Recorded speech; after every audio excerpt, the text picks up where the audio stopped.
Hello and welcome back. Now spring is actually starting at last. I've seen me frogs spawn and now I'm just scouting around, and what did I see? My first crocus, yes, my first crocus of spring. Yep, this is the wilderness man, the Devon wilderness man of the Bushwhacker Tracker, and look at what I found. My first crocus coming up wild.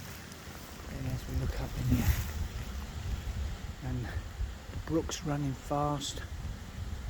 Yes, here we are in this wilderness, places where people don't go, and there's my first crocus. So how fantastic. And look at below this oak. Now this is a perfect place for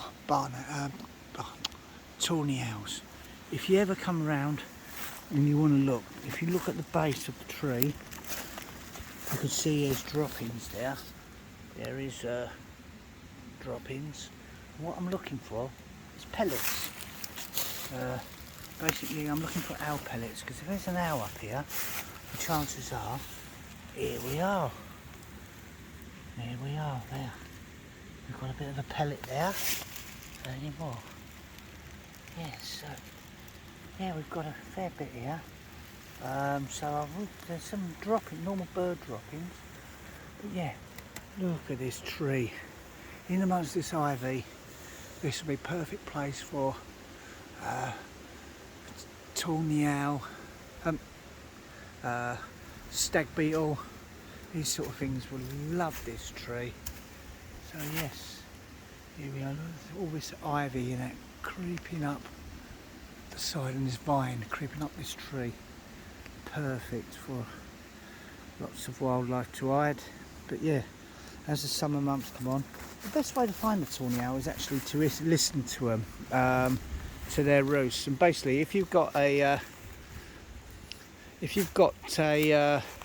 owl twooting in the background, and you hear a twip, twip, then you hear a twoo. The twip is the actual male. He finds the he makes the nest. Then the twoo is the actual female tawny owl. So when you hear a twit, twoo, you know that the owls are actually indicating a nesting site, and it's gonna, more likely that'll be its breeding area. So if you come out at dusk or in the middle of the night, and you can follow the sound, and within that triangle of sound you will find where that tawny owl is nesting. And in the spring, if you look around the bases of the trees, the chances are you might find this ugly looking white bird on the bottom. It's because sometimes they fall out their nest. So yep, so do keep an eye out for them. Hear the sounds. If you hear the sound, you know you've got a pair of tawny owls in that area, and to follow the sound you should pinpoint them within 20 feet. So anyway, good luck with that.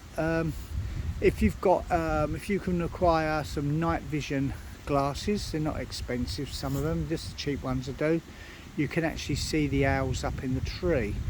So it's maybe a good thing if you want to get out and look.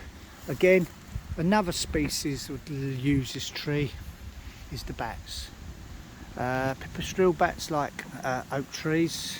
They also like old buildings. Just here in this bit there's a disused building. It is full of bats. It is protected, it is monitored. I'll show you the old barn in a second. I'll give you 1 second and I will show you the barn. Right, this old barn is old garage has been taken over. It is protected. It's protected for its bats. It used to be owned by Wolf Minerals. As you can see, strictly no mittens. These bats are their roosts and protected by law. All for environmental department. This is patrolled and checked regularly, this area. Basically this place is full of bats, and these bats have been more likely greater and the lesser the horseshoe bat, which would be more popular in this sort of buildings. So again, These areas are protected and protected by law. So, but if you come to an area where there's running water and a brook, the chances are, and you've got lakes, the chances are you get the noctleback, which is the largest of the British species that normally feed over water for larger prey like moths. So anyway, keep thumbs up for the wilderness man, and like I say, if you get out into the wild, just be aware of where you go. Look on the survey map. Look, there are mine shafts in this area, a lot of mine shafts, and not even indicated on maps. So you could be in a lot of danger if you go off the path. I'm just here by the brook. As we go, you can see the brook running. Yeah, these are all wild patches that people have not got access to. So this is a perfect wildlife haven, and we like to keep it that way. So anyway, so do respect the countryside, do follow the countryside code, and remember, animals do not like to be disturbed. They go to these places for protection, and so basically if you're ever around, all you need is a camera with a very long lens.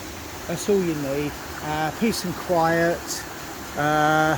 Wear sort of green and brown clothing just to blend into the background. If you wear a bright